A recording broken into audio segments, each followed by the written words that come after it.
ओम शांती। आज आहे 5 जून 2026 ची मुरली। महावाक्य आहे, गोड मुलांनो, बाबांच्या सोबत तेव्हाच जाऊ शकाल जेव्हा या जुन्या दुनियेशी बेहदचे वैराग्य असेल। प्रश्न आहे, स्वयं भगवान समर्थ असताना देखील त्यांनी रचलेल्या यज्ञामध्ये विघ्ने का पडतात? उत्तर आहे, कारण की रावण भगवंतापेक्षाही तिखा अर्थात शक्तिशाली आहे। त्यामुळे जेव्हा त्याचे राज्य हिरावून घेतले जाईल तर जरूर तो विघ्न उत्पन्न करणारच। सुरुवातीपासून ड्रामा अनुसार अर्थात विश्व नाटकाच्या नियमानुसार या यज्ञामध्ये विघ्ने पडतच आली आहे आणि पडणारच आहे।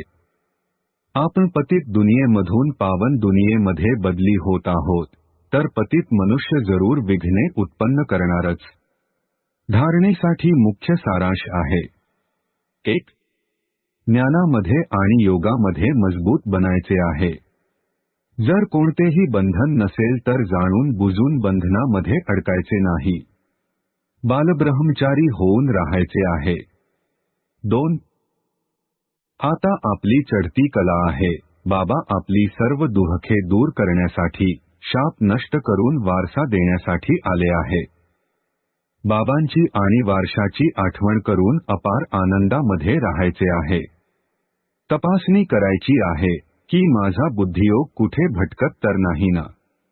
आजचे वरदान आहे, सामावून घेण्याच्या आणि सामना करण्याच्या शक्तीद्वारे सेवेमध्ये सफलता प्राप्त करणारे आत्मिक सेवाधारी भव।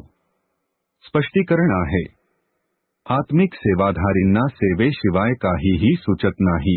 ते मनसावाचा कर्मणा सेवेतून 1 सेकंद सुद्धा विश्रांती घेत नाही। म्हणूनच ते बेस्ट बनतात। ते सेवेमध्ये सफलता प्राप्त करण्यासाठी नेहमी हेच लक्षात ठेवतात की सामावून घेणे आणि सामना करणे हेच आपले ध्येय आहे। ते आपल्या जुन्या संस्कारांना सामावून घेतात आणि सामना मायेशी करतात, ना की दैवी परिवाराशी। अशी मुले जी ज्ञान संपन्न असण्यासोबतच शक्तिशाली देखील आहेत, त्यांनाच म्हटले जाते आत्मिक सेवाधारी।